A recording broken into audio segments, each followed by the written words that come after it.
अगं सखू, हे काय आहे?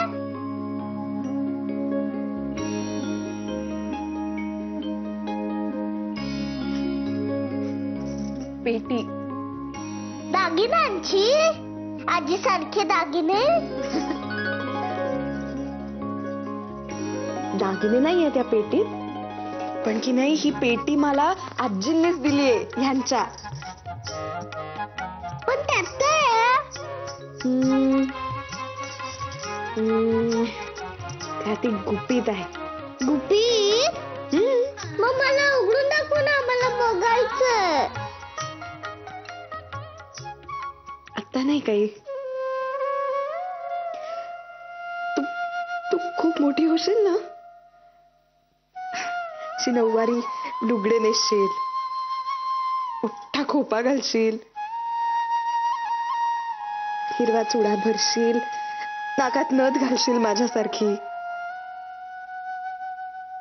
आणि तुझे लग्न झाले म्हणून मला भेटायला येशील ना, तेव्हा दाखवेन तुला गुपित. खरे? अगदी खरे.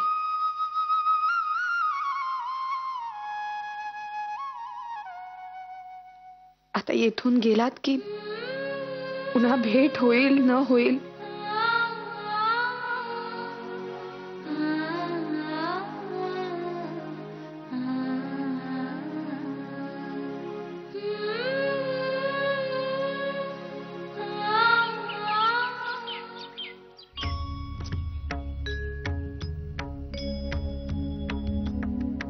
मला बोलवलेत? हो. छे, या हिशोबाच्या वयात डोके खुपसून बसलो आहे, पण काडीचाही बोध होत नाही. या कामासाठी सक्षम माणूस ठेवा, नाहीतर सरळ बाळंबटजींना परत बोलावून घ्या. त्यांना म्हणावे 3 रुपयाची तूट सहन करणे परवडले, पण नवीन माणूस ठेवला आणि त्याने काही घोटाळा केला तर कळणार कोणास?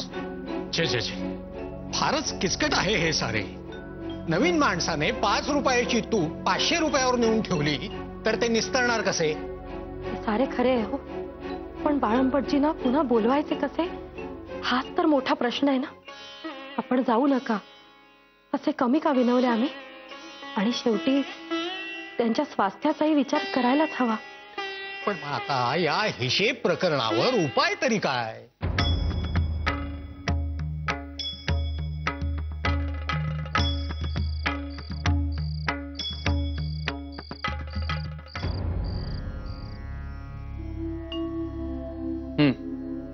बोला, काय म्हणत होता? आपण आल्या आल्या मुद्दामच विषय काढला नाही, पण आता मात्र अगदी राहवत नाहीये.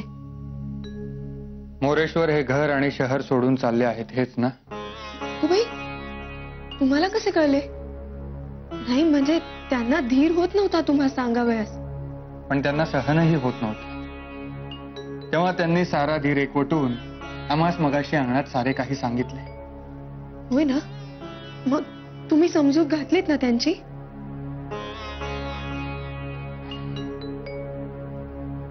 नाही रमाबाई, आम्ही त्यांना जाण्यापासून परावृत्त केले नाही. का? एकतर ही त्यांची खासगी बाब आहे, त्यांच्या प्रत्येकच बाबीत आपण मोडता घालणे योग्य नाही. आणि दुसरे म्हणजे त्यांच्या मुलाच्या नोकरीचा प्रश्न होता. त्याने बदली नाकारली असती तर त्यास नोकरी सोडावी लागली असती, तेव्हा आपण त्यात कसे पडावयाचे? बयोचे लग्न सुरळीत पार पडले, परंतु मोरेश्वर मात्र धास्तावलेलेच आहे, आणि ते स्वाभाविकच आहे. त्यातून सरकारच्या मानगुटीवरचे आपल्यावरील संशयाचे भूतही उतरले आहे. तेव्हा तडकाफडकी आपलीच बदली झाली तर मोरेश्वरांना सनातन्यांच्या तावडीत सोडून दिल्यासारखे होते. तेव्हा अंतिमतः त्यांना सुखकारक अशीच घटना घडली आहे. ते दूर जाण्यापासून क्लेश होणार हे खरे, परंतु तो सोसावयासच हवा.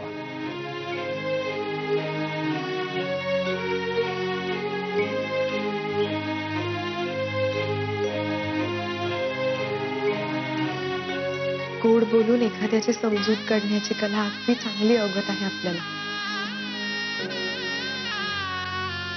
पण सखूचा मात्र भारीच लळा लागला होता मला. रमाबाई, सखू त्यांची मुलगी आहे हे सत्य काही नाकारता येत नाही.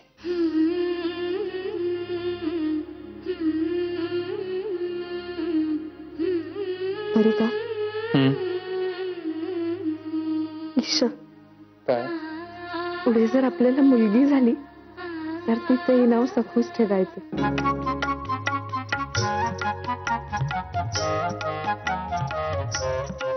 बरे.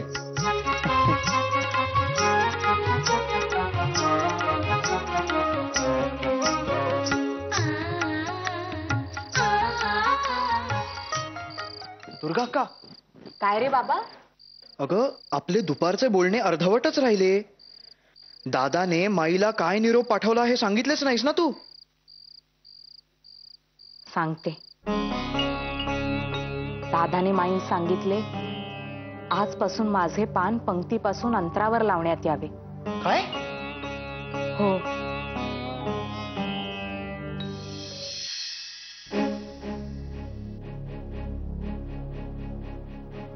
हे असे बाजूला पान मांडणे योग्य दिसते का?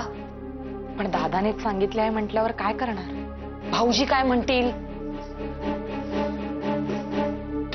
हर हर हर. या बाळंभटजी, या हो.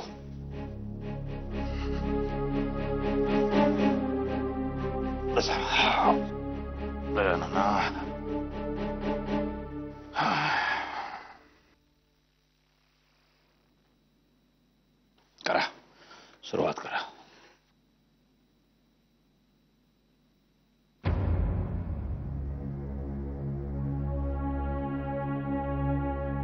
हे काय? हे वेगळे पान कोणाचे वाढले? आम्ही काय विचारतोय? हे वेगळे पान कोणाचे वाढले आहे? माधवाचे. हो, पण कशा?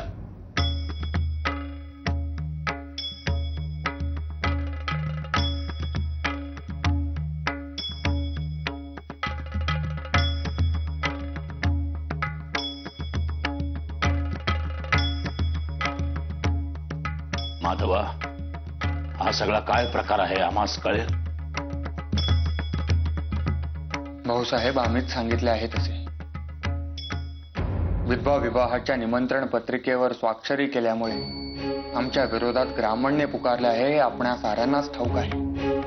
आम्ही जर आपल्या पंक्तीस बसलो तर अकारण आपणास त्रास होईल. आपणास मान्य असेल तर आम्ही असे दूर बसू, नाहीतर उद्यापासून माडीवरच पान मागून घेऊ. प्रायश्चित्त घेणे आमच्या तत्वात बसत नाही. तेव्हा बास, बसा इथेच. घरातल्यांचे हित अहित तुम्हास चांगलेच कळते.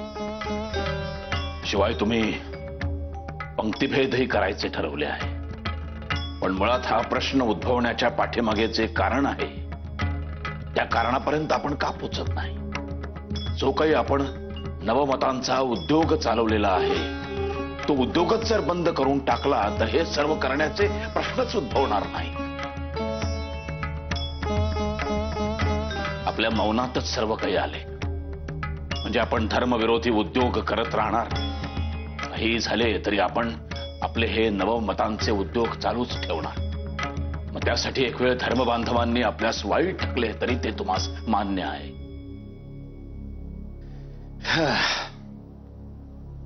पंक्तिभेदही तुम्हाला मान्य आहे. पण काही झाले तरी हे नवमतांचे उद्योग बंद करण्यास तुम्ही तयार नाही. एकाच घरामध्ये राहून हा पंक्तिभेद जो काही आपण मांडलेला आहे तो आम्हास सहन होत नाही. याचे उद्योग करून तुम्हास घास गोड लागत असेल पण आम्हास तो लागत नाही. किंबहुना घास आमच्या घशाखाली उतरूच शकत नाही. आज पंक्तिभेद केलात, उद्या आणखीन.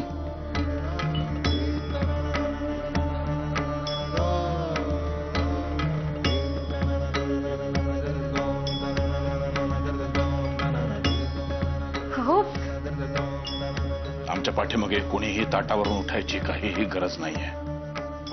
जेव्हा बाळंभटजी, जेव्हा आपण. अहो, मी काय म्हणते,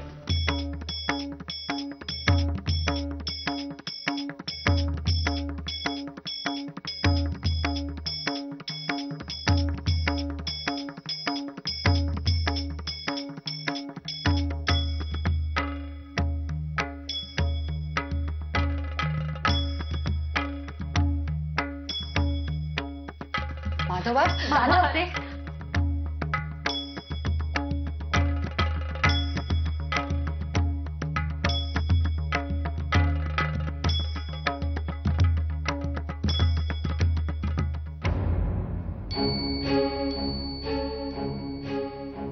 अगो बाई, काय हा अगोचरपणा?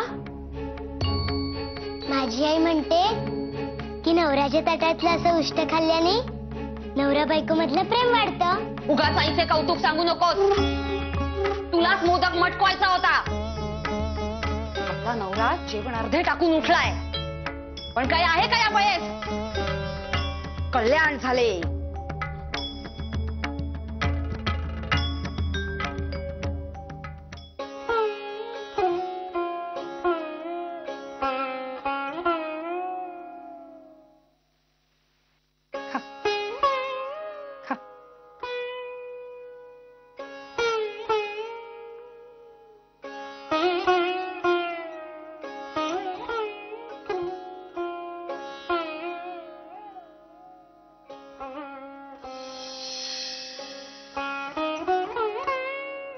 पण हे सगळे जरी घडले असले ना बाबा, तरी एक मात्र खरे, दादाने आपली मते, आपले विचार, आपले समाजकारण दुसऱ्यावर कधीही लादले नाही.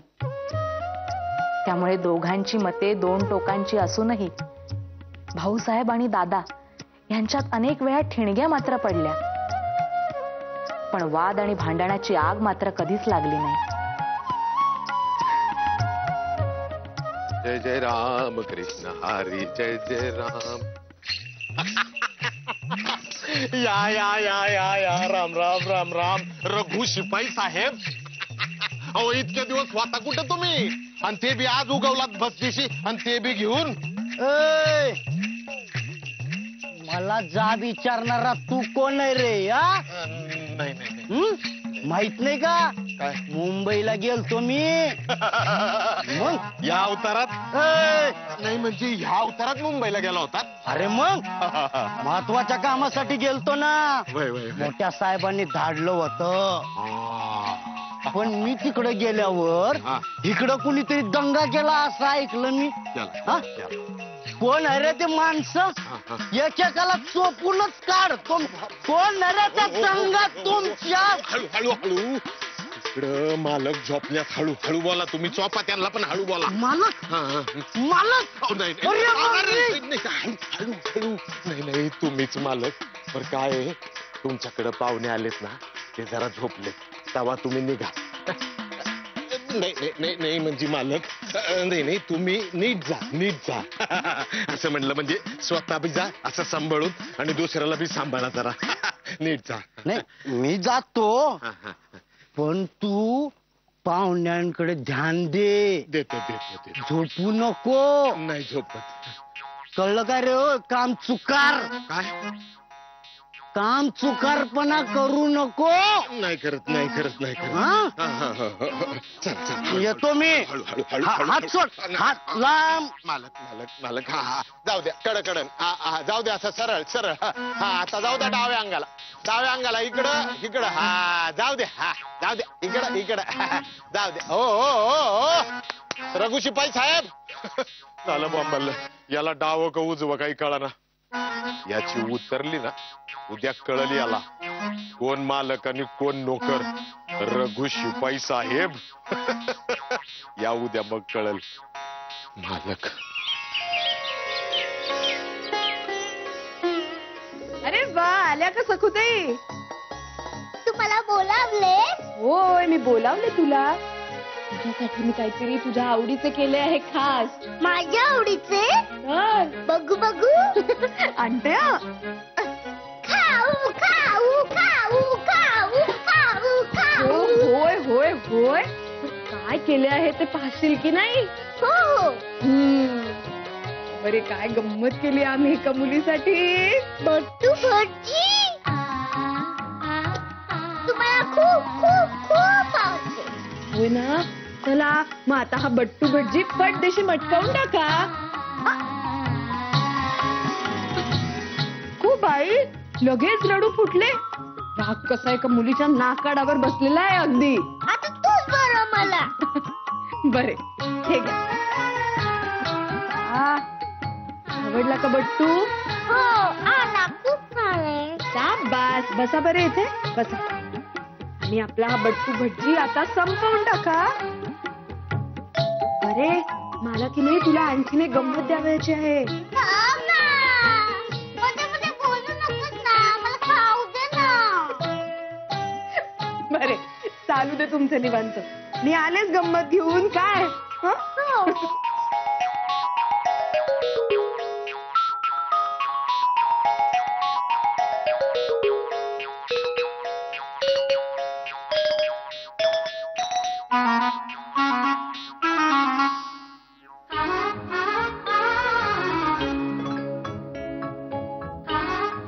हो बाई सगळा बट्टू भटजी इतक्यात संपला सुद्धा.